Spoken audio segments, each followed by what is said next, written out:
Hi all, നമ്മളിന്ന് നോക്കാൻ പോകുന്നത് അസിസ്റ്റൻറ്റ് സെയിൽസ്മാൻ സിലബസ് അനുസരിച്ച് ഓരോ ടോപ്പിക്കിൻ്റെയും എക്സാം സീരീസാണ്. ഓരോ ദിവസവും ഓരോ ടോപ്പിക്കിൻ്റെ എക്സാം.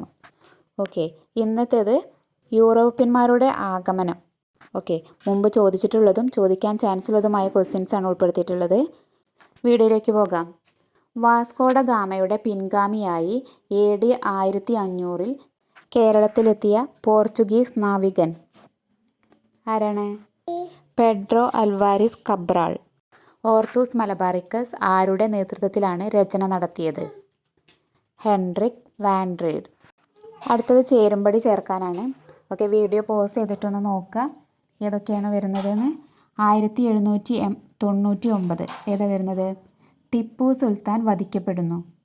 അടുത്തത് 1764 ബക്സാർ യുദ്ധം.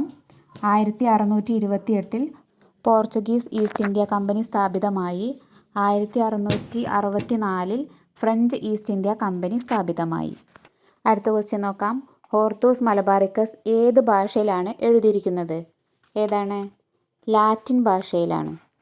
അടുത്ത ക്വസ്റ്റ്യൻ, ബ്രിട്ടീഷ് സാമ്രാജ്യത്തിന് ഇന്ത്യയിൽ അടിത്തറയിട്ട യുദ്ധം. ബ്രിട്ടീഷ് സാമ്രാജ്യത്തിന് അടിത്തറയിട്ട യുദ്ധം പ്ലാസി യുദ്ധം. പ്ലാസി യുദ്ധത്തിൻ്റെ പ്രധാന കാരണം 1756 ഇരുട്ടറ ദുരന്തം. പ്ലാസി യുദ്ധം നടന്ന വർഷം 1757 ജൂൺ 23. അടുത്തത് ചേരുംപടി ചേർക്കാനാണ്. വീഡിയോ പോസ് ചെയ്തിട്ട് നോക്കുക ഏതൊക്കെയാണ് കറക്റ്റായിട്ട് വരുന്നത്. പറങ്കികൾ പോർച്ചുഗീസുകാരാണ്. പരന്ത്രീസുകാർ ഫ്രഞ്ചുകാരാണ്. ലന്തക്കാർ ഡച്ചുകാരാണ്. വെള്ളക്കാർ ബ്രിട്ടീഷുകാരാണ്. അടുത്ത ക്വസ്റ്റ്യൻ നോക്കാം. വാണ്ടിവാഷ് യുദ്ധം നടന്ന വർഷം ഏതാണ്? 1760. ഇന്ത്യയിൽ ഡച്ച് പതനത്തിന് കാരണമായ സന്ധി 1753 ഓഗസ്റ്റ് 15 ഒപ്പുവെച്ച മാവേലിക്കര സന്ധിയാണ് ഡച്ച് പതനത്തിന് കാരണമായ സന്ധി.